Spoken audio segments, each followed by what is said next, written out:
Sure. 9:30. About 9:30. OK, all right, brilliant. That's it from us this morning. Here's Lorraine. Thank you both very much indeed. On today's show, how to get legs like Julia Roberts.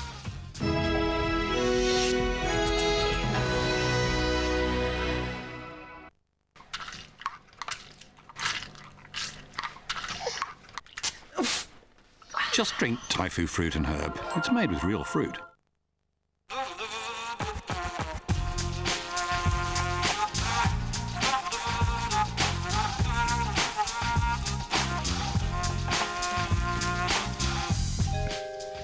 Hello there, good morning to you. Yep, we're going to be revealing the latest products on the market that claim to shift inches off your thighs. Do they really work? Well, we'll find out.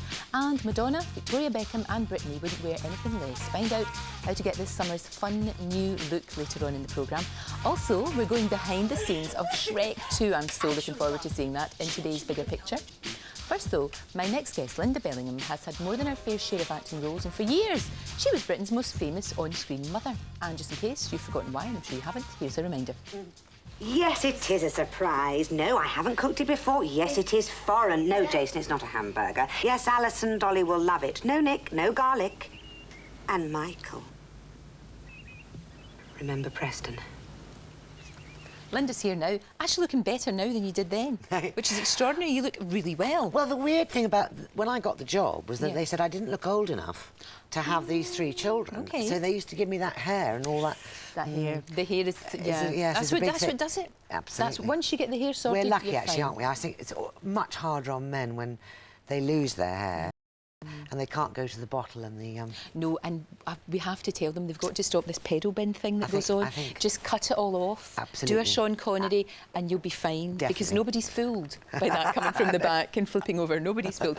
Now, the role that you're doing, and it's tonight it sort of starts, the role you're doing in the bill, light years away from the whole mummy thing, you know, absolutely. You must be really pleased about that, though. I'm thrilled, and I can't thank the bill enough, really. I just think it's a mark of how good they are, and the people that run it, and the people that write it, and indeed the people that act in it. I have to tell you, I've never worked so hard. They work so hard, those actors, really, really hard. To see people in a different light, you know, you get put in a box all the time. So she does comedy, so then you have to stop doing comedy, and then you do drama, and then nobody thinks you're funny, and this whole thing about the Oxo commercials, which I loved, which, you know, but we all have facets of everything, don't we? Really? No, absolutely, no, that's right. And you've been in naughty things before as well. You were in naughty films. I've done. Being naughty. I've done. Not that naughty. The gamut. No, I've never. No, not that naughty. But no, what's so great about this character, Irene Radford, is she is a mother, though. And as far as her sons go, she loves her boys. She'd kill. I mean, I think that's what's so interesting about women villains, in fact.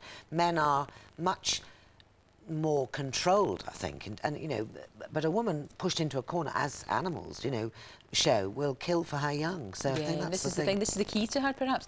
Let's have a sneaky preview of Miss Irene. He wants to nail my family because my husband killed his dad. I understand where he's coming from, but I think someone should point out to him that then your lot killed Len, so we're quits. That is, unless you have some hard evidence of nefarious goings-on by my family. Look, Mrs. Radford. Well, have you? Of course you haven't. So do yourselves a favour and back off. Oh, I wouldn't want to fight her. She's a bit scary. Yes, the worm has turned, frankly. Definitely. Did you enjoy it, though? Did you enjoy playing the baddie? I am having a ball. Yeah. I mean, I'm working there till September. I have to get up at 4:30 in the morning, though, which I find a bit like you, really. Yeah. It's quite hard, isn't it? But no, I love it. I love that's really good. And how are we going to see her kind of develop as a character? Well, give me a snapshot that sums it up. She's come back from Spain. She's old school villain, really, but of course times have changed on the Sun Hill patch.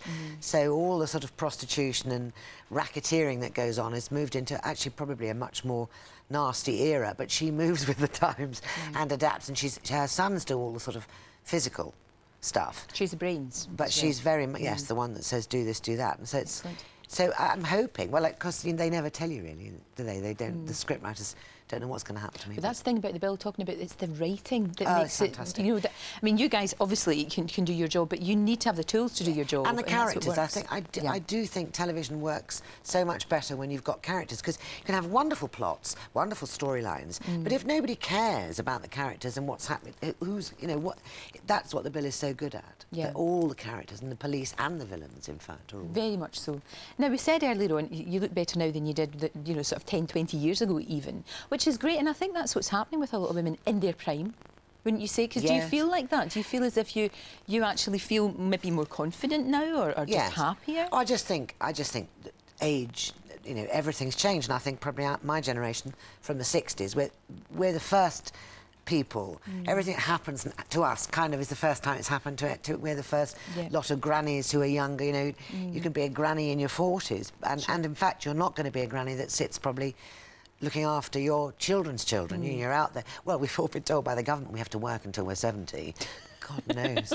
You know, got no chance. So, you know, we can't sit about babysitting. We have to get out there, earn the money. Yeah, no, that's very true. But it's just, you do see women in their 40s, in their late, you know, 30s, 40s, 50s, and also women of that age with younger blokes, which I think, hurrah! Yes. Well, I think a lot of... Hurrah. I do think what's changed is that my parents' generation weren't single in their 40s and 50s, where a lot of us are. And in fact, you know, we've had children, we don't want children, don't really want to get married again, but you don't kind of just want to sit in the corner with your knitting, do you? So, No. frankly, you've got to get out there. I think it's every young boy's dream. We taught a thing or two. Well, you're rather popular on... I don't know about we that. know about you, Miss Kelly.